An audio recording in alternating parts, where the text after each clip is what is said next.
Shalom, my bitches! My Andis here with audio only, bringing you some more Billy Bob Space Trucker. We're on chapter 34, so let's begin. Matriarch Lisbeth was not looking forward to the upcoming report she would give at the council capital. She'd been poring over the reports she had regarding the war to make sense of everything going on, and none of it was good. They weren't losing, but their cost of victory was incredibly high. The war on Bastion had become a war of attrition, and she felt the Hyumans were winning. Even if the hunter-killers took ground, it seemed to be measured in such small increments that the piles of bodies it took hardly seemed worth it. If it wasn't such a political matter, she'd have argued for retreating from the planet. The cost of life was far too high for a single colony, even if it was the only one the Libertonians had. However, this wasn't about the Libertonians anymore. Their numbers had always been small, and their fleets crippled since the treaty after the war. This was about the Hyumans, who for some reason dedicated themselves to the Libertonian cause. Lisbeth still wasn't sure how it had all happened, but she knew they'd been very lazy in analyzing the species. No one had suspected their ground combat forces to be so incredibly tough. They lacked exoskeletons and possessed no natural blades, pincers, or talons. But their strength was unheard of, and so was their tenacity and will to fight. But more than that, they were far more cunning than they appeared. She found the contracts the Hyumans had made to build the FTL gates and comm buoys, and then maintain them. Not only had their rates been incredibly low, but the speed at which they built them was unheard of. Most had simply figured that their strange ability to face the void of space without being terrified meant they were willing to take the jobs no one else wanted to make their place in the galaxy. But now they knew the truth of the matter. All their communications leading into the war were compromised. The FTL networks near Hyuman territory were out of council control. The Crucians had long been known as the most cunning and devious species there was. And they'd been entirely outplayed at every step by these barbaric Hyumans. For a species that had never engaged in an intergalactic war before, they seemed to know how to wage one. Council scientists had long abandoned research on alternative FTL methods, since the gates allowed them to control other populations and the lanes of traffic. But the Hyumans had developed those damned hop drives before they even knew about the greater galaxy. The technology behind the FTL gates was less complicated, but no Hyuman scientist had realized it somehow. Now this twist of fate, which had made one species look at space travel differently, gave them an unprecedented edge in the war. The only positive thing the matriarch could attribute to the Hyumans were their taste. The prisoners she had been consuming on her private hunting grounds were quite tasty indeed. All except the ones from the subcontinent known as India. She was told it was something about their diet of mostly chemical weapons, but after the first horrible night of retching gut pain, she vowed never to eat another one of that kind again. This sentiment was shared by the few other matriarchs who had the opportunity to sample Hyuman flesh. The tests they had been running on the civilians they had captured to start the war didn't give them much hope at finding some sort of miracle weapon to use against them either. They ate chemical weapons. Their alcohol was significantly more concentrated than most species could survive, and their species had taken too long to develop reliable cleaning methods, so their bodies could handle all manner of germs and virus. They'd evolved in such a hell of an environment. They were natural fighters, but you wouldn't think that from looking at them. As she determined with hunting the civilians, their first instinct was to try and turn something into a weapon, since they didn't seem to have any of their own. They were a very tool-oriented species, which she figured made sense due to their physical traits. She'd learned the hard way that they could also throw things rather well without any computer assistance. After getting pelted by rocks the first few times, she had all small stones removed from her hunting grounds.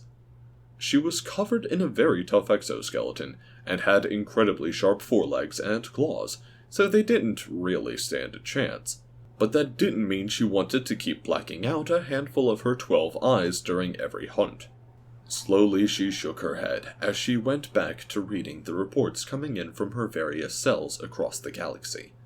She'd stopped butchering juveniles in anger, as she'd quickly run out of them if she kept at it like she had when the war had first begun. Their incompetence only reminded her why matriarchs existed in the first place.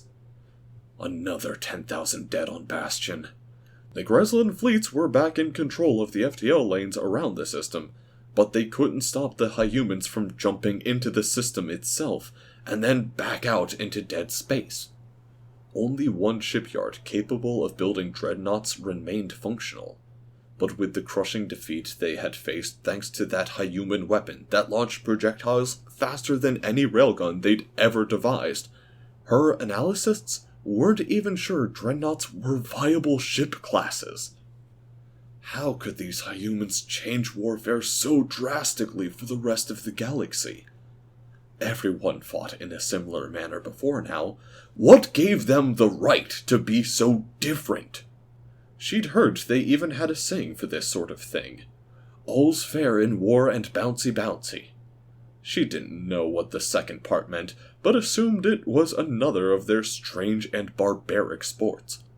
She'd never seen a species that needed tools to survive nature be so absurdly focused on physical contests.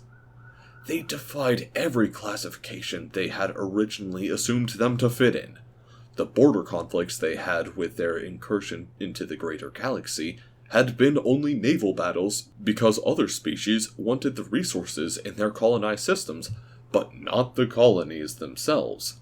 These Americans had a habit of making death worlds into homes for some reason. Most species who came from a death world were thrilled to settle on nicer planets. They didn't get homesick.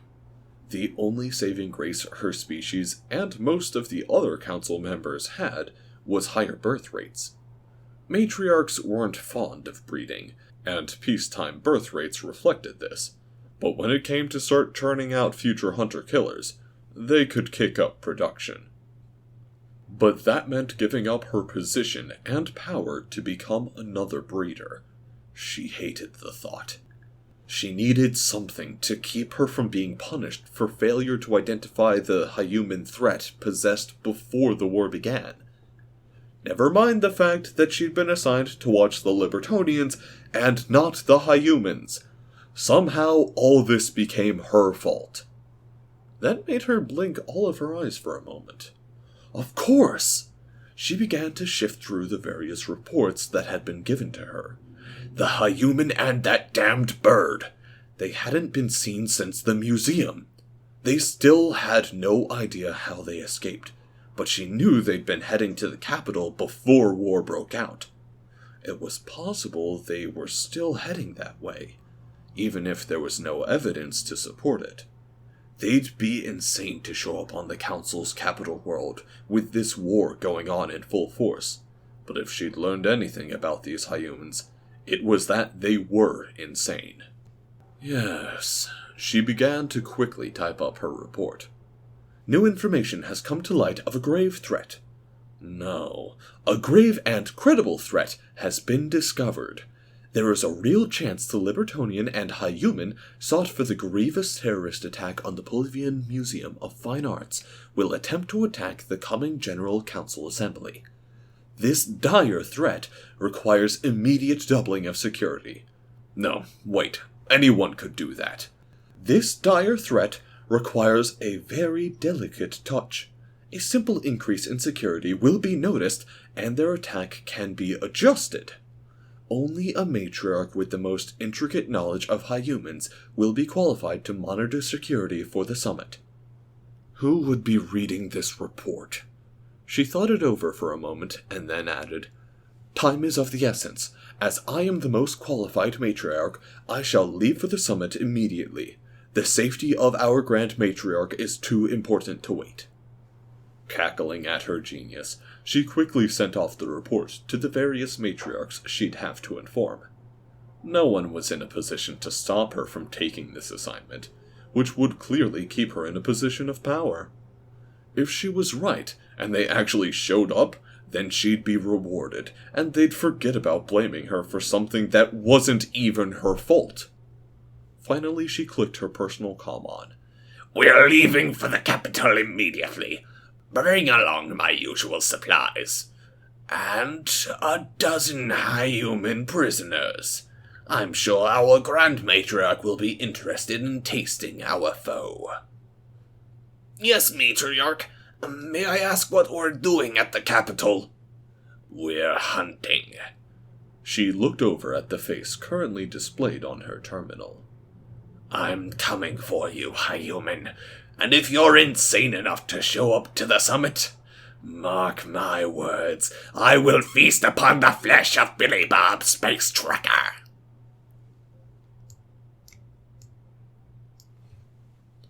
Emily and Amelia were looking into the shimmering blue light of the pocket dimension when they saw the light seemed to change. Emily quickly pulled Amelia back as Billy Bob came flying out of it, along with a large black metal case that clanged against the floor. The human was clutching a large American flag to his chest as he sat up and held it in the air. "Why do you guys have this?" "That was given to us by your CIA agents last we met with them. That and the case you found it draped over. We could have brought it out of the pocket dimension on our own, you know. There really wasn't the need for you to go diving in there," Jonas was mentioning in the calm manner he displayed this entire time. "I didn't dive in there to find this. I had no idea you guys had it. I dove in there to get those two to stop fighting." He looked at Emily and Amelia. "It would have been over quick," Emily said with a glare at Amelia. "Quick with your defeat." The wings went up. "Hey, stop that!" Billy Bob stood up and waved the flag between them. Their wings went down and they backed up. "What's with you two? Is this some sort of family feud thing? Hatfields and McCoys, the Lannisters and Starks, the Skywalkers and Fetts? Wait, maybe not that last one, but still, you guys need to leave this sort of bad blood behind." "What? This has nothing to do with our families," Amelia said with a huff. "Well, it does, but not like that," Emily said, as Amelia tilted her head side to side as if changing her mind to agree.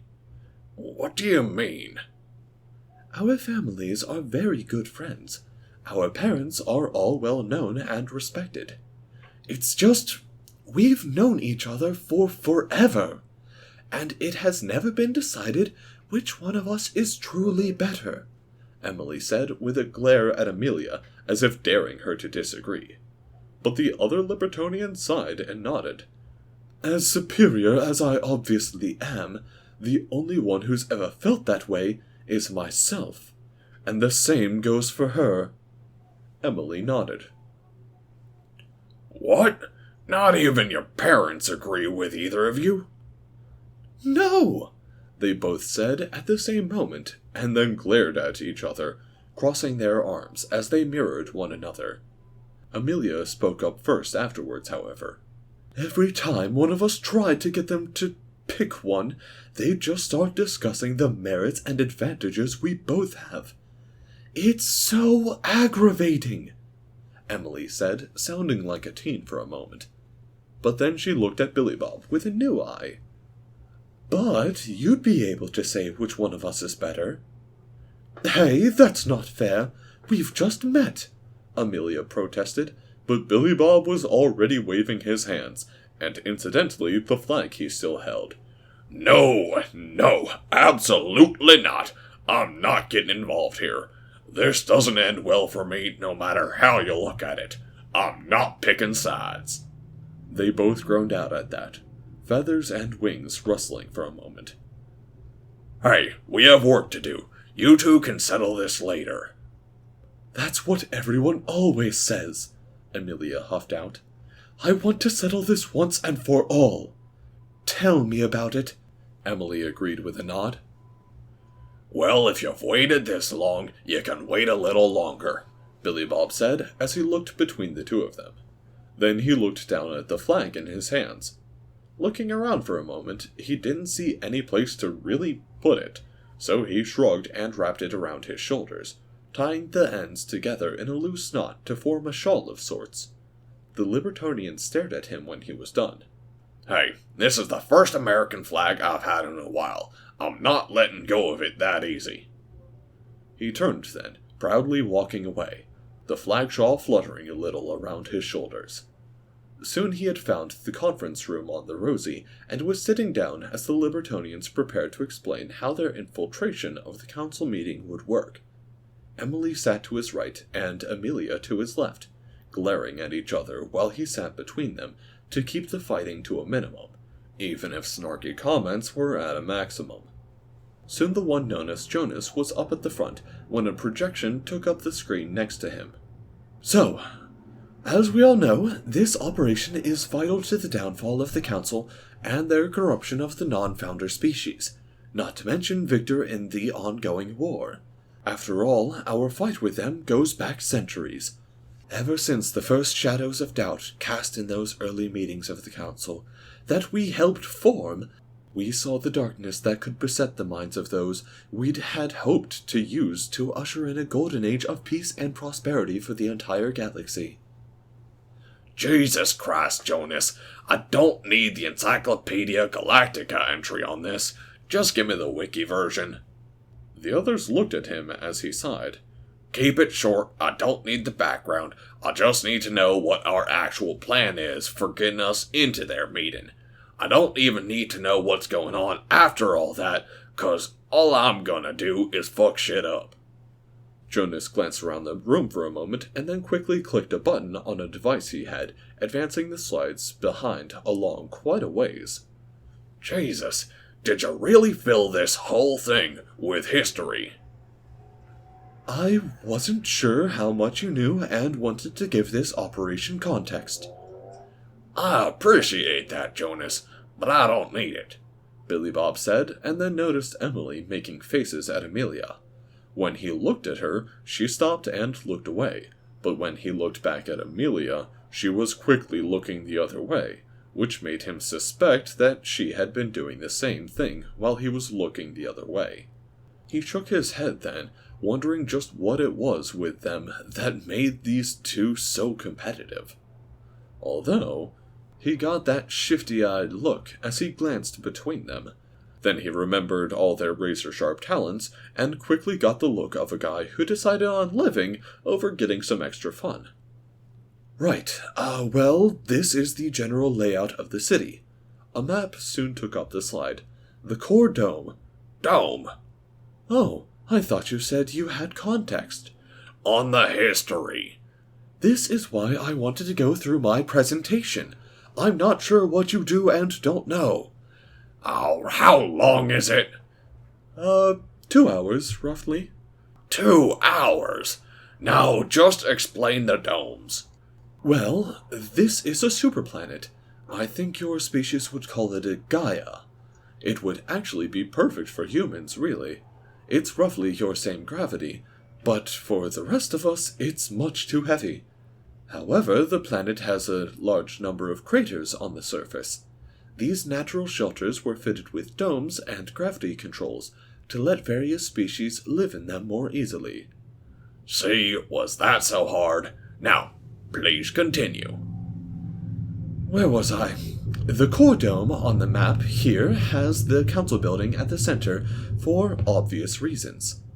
Each of the founders has a small district around it with district access, and then a public corridor here. Since we have help from the space hamsters, we'll be entering through this district here. Now, what we're planning on is to let the summit begin. Then we'll enter this entrance here. He tapped on the map. The power suit you stole from the museum is going to be in this loading bay here. Another slide came up with a map of the building itself. He tapped on the map to indicate the loading bay. As a fake statue, Amelia will be piloting it. Billy Bob looked at the Libertonian next to him, who nodded. When we send the signal, she's going to join you, Billy Bob, in assaulting the main chamber. The rest of us have our own objectives in the city, ensuring that the broadcast continues no matter what. Billy Bob nodded at that. Speaking of, is there any way to control the internal broadcasting system? For what? So I can blast awesome music as we storm the summit. Don't you guys know how effective battle music is? It gets your blood flowing and helps terrorize the enemy. Jonas glanced at Emily, who shrugged. He used it back against the Borks. I'm not sure it was as effective as he says, or if it was just the fact they had no idea how to fight against ballistic weapons. Billy Bob shrugged. I think Freddie Mercury helped me win that battle. They say his spirit will assist those in need, especially if you're a poor boy who don't need no sympathy. Easy come, easy go. Little high, little low. He was about to go on when Emily just set one of her hands on top of his. Sorry. I don't think it would be wise to take over the internal PA until we've already have access in the main chamber. And then we need to give control to Emily so she can present the device. You know, the whole reason that the other species might drop out of the council, and if not join our side, then at least stop assisting the ass crabs? Billy Bob always smiled when his translator filled that in. He couldn't even remember the actual name for the damn things. But he did stare at Jonas for a moment. Wait, is that all there is to it? You had 2 hours of slides, and all you had to tell me was this little bit? I feel like context is important. It helps give us a sense of why you're fighting, and how important it is. Jonas, it's important because this is the fucking capital. There's no going back. We win or we die. Or maybe we win and die. So I kind of understand why this is so important. The large Libertonian shrugged his shoulders and wings at the same time as Billy Bob just shook his head. Alright, so the hamsters get us down to the planet, and just right up into the capital. We only have to worry about what happens after the summit has begun. Jonas nodded at that as Billy Bob rubbed his chin. How's that work? Are the hamsters really that good at tricking the others? Billy Bob looked around as every Libertonian in the room laughed at his suggestion. Even Emily and Amelia stopped glaring at one another to laugh. Slowly the laughter died down as Jonas shook his head. No, not even a little. That's why no one will suspect it. They don't even bother checking ships crewed by hamsters anymore. They always give themselves up. But we're landing soon. How do we stop them from messing up on our approach to the planet? He asked as he looked around. Emily shook her head. Don't worry, I gave them a script. Up in the bridge, the hamsters were looking at the script as they listened to ground control. Are you transporting any illicit materials? One of them moved his fingers along the line. No. Then he smiled at the others, who nodded and gave him a thumbs up like Mr. Billy Bob had taught them. Are you transporting any known fugitives or terrorists? Once the hamsters moved his fingers along the page. No. More nods and thumbs up. Hey, this is easy. On the ground, the controller rolled his eyes and wondered just how it was possible the Grunwellians hadn't all killed themselves. He sounded impressed at his ability to answer simple questions. Are you carrying any explosives? The ground controller waited for the inevitable, no, before quickly replying, You're all clear to land at these coordinates. The Pulvian shook his head and moved on to the next ship, as if a cargo vessel crewed by Grunwellians could possibly pose a threat to the Council. Back in the conference room, Jonas looked like he wished he had more slides, but there really wasn't anything else to go over, it seemed. Up until Billy Bob looked around for a moment. Wait, what about weapons? What about them? Amelia asked. Am I just using what I've got on my Longhorn? I think I'm all out of ammo for the MP44, and the Luger only has a few shots. I've got plenty of shotgun shells and my 45s for my handguns, but I feel like I'm gonna need something more substantial. Oh, right. I forgot to mention. Your CIA left you some in the crate you brought out with you out of the other pocket dimension. You were focused on the flag, so I forgot. The CIA left me a goodie basket, Billy Bob said with a big grin. He quickly stood up and walked back out of the cargo bay, thoughts running wild in his head at what would wait for him. The Libertonians quickly moved to follow, since they needed to get ready for the mission anyway. When he reached the box, he tapped on the button to open it up, but was greeted by a red light and a beep. Hey, what gives? You have to put the code in on the side, Jonas said. Billy Bob looked at the side of the box and noticed where he could tap in a code. He frowned for a moment, looking at the 8 blank spaces. What's the code? They didn't say. They said any American would know it. Billy Bob stared at it for a moment. 8 numbers.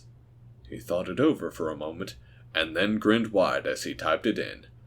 07041776. The box played an 8-bit version of the Stars and Stripes Forever and opened up. Billy Bob's eyes began to gleam, and his smile grew very wide very quickly as he looked at what was inside. And so ends another chapter in the adventures of Billy Bob, Space Trucker. Alright, guys. Oh, we are almost there.